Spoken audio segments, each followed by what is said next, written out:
kembali mengadakan penertiban dalam rangka penegakan peraturan daerah. Maka sampaikan ini biar tahu.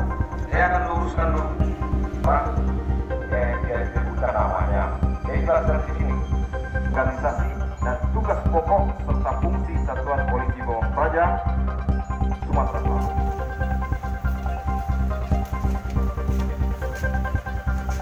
Polisi Pamong Praja bersama tim terpadu, ya termasuk juga dari Kasatpol PP Banyuasin, ya, TNI, Polri, POM, dinas instansi terkait, ya, jajaran pemerintah Provinsi Sumatera Selatan mengadakan penertiban dan pembinaan kembali dalam rangka untuk mengantisipasi, ya, Natal dan Tahun Baru.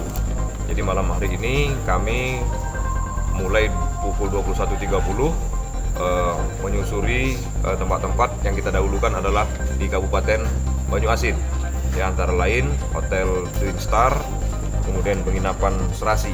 Ya, di sana didapati ada 7 pelanggar, ya, ada yang pasangan tanpa ikatan, ada juga pasangan, ya, laki-laki, ya, sama laki-laki tanpa identitas, yang lainnya tidak ada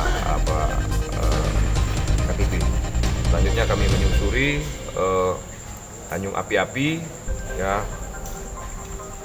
masuk juga Banyuasin, kemudian kita menyusuri Jalan Soekarno-Hatta, kita ke Karaoke Mansion, ya. Di sana juga kita dapati beberapa pelanggar,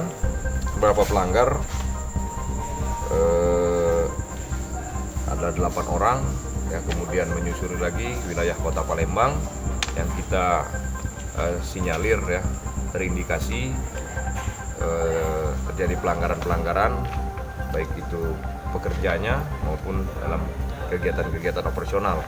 Ada satu yang kita dapatkan menjual tua, ya, dari Tanjung Api-Api menjual tuanya kita amankan, termasuk penjualnya akan kita berikan peringatan sehingga tidak terulang lagi. Dan menyusuri lagi ke Kota Palembang, di karaoke Celebrity dan tempat hiburan Wong.